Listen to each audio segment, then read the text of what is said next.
देखिए boiling point का जो डिफिनीशन है,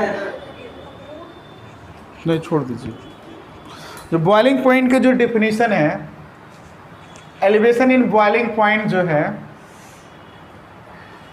तो elevation in boiling point totally depend करता है बॉइलिंग पॉइंट के डिफिनीशन पे, जो सेकंड वाला जो मेन डिफिनीशन है। ऐसे तो हम लोग जनरली ये जानते हैं कि बॉइलिंग पॉइंट जो होता है the temperature at which any liquid changes into vapour. तो ये तो बहुत ही इनिशियल डेफिनेशन है, बहुत पहले स्टूडेंट को बताया जाता है, 9th-10th में भी बतलाया जाता है। लेकिन यहाँ पे बॉइलिंग पॉइंट का डेफिनेशन ये बोल रहा है कि the temperature at which the vapour pressure of a liquid is equal to the atmospheric pressure. किसी भी लिक्विड का, जैसे ये वाटर है, किसी भी लिक्विड का बॉइलिंग पॉइंट तब आता है जब उसका वेपर प्रेशर, जब इसका वेपर प्रेशर जो होगा ये किसके इक्वल हो जाएगा? एटमॉस्फेरिक प्रेशर के इक्वल हो जाएगा। एटमॉस्फेरिक प्रेशर ये क्या हो जाएगा?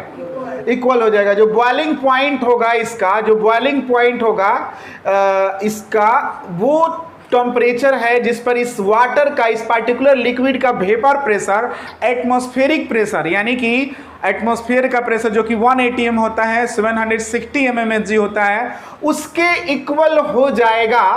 तब हम कहते हैं कि उस लिक्विड का बॉइलिंग पॉइंट क्या हो गया? आ गया। तो ये याद रखिएगा, किसी भी सॉल्यूशन के लिए भी वैलिड है, किसी सॉल्वेंट के लिए भी वैलिड है। जिस टेम्परेचर पे किसी भी सॉल्यूशन का या किसी पर्टिकुलर सॉल्वेंट का वेपर प्रेशर किसके इक्वल हो जाएगा जी?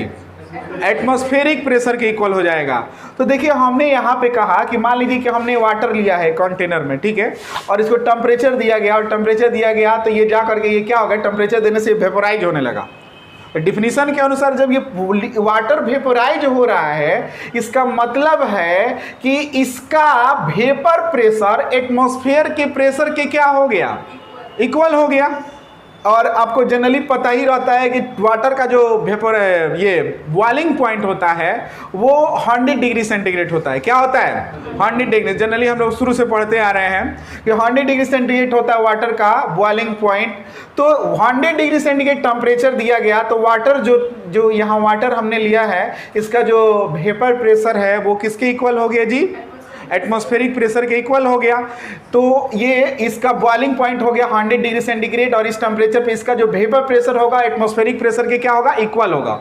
अब देखिए जनरल हम लोग पीछे कॉन्सेप्ट क्या पढ़े हैं कि किसी भी प्योर सॉल्वेंट में जब हम सॉल्यूट को मिला देते हैं, प्योर सॉल्वेंट में सॉल्यूट को मिला देते हैं, तो सॉल्यूशन का वेपर प्रेशर प्योर सॉल्वेंट के कंपैरिजन में क्या हो जाता है? कम हो जाता है। लोअरिंग इन वेपर प्रेशर पढ़े हैं ना, relative lowering in vapour pressure पीछे पढ़ाया गया है कि जब भी क्यों ऐसा होता है कि अगर सॉल्यूट मिलाते हैं तो जो सॉल्यूट के पार्टिकल होते हैं वो प्योर सॉल्वेंट के अंदर सरफेस पे कुछ प्लेस को कुछ स्पेस को क्या कर लेते हैं? ऑक्युपाई कर लेते हैं, जिसके कारण सॉल्यूशन का जो सॉल्वेंट होता है वो कंप्लीटली वेपोराइज नहीं हो पाता है, जिसके कारण इसका वेपर प्रेशर क्या हो जाता है?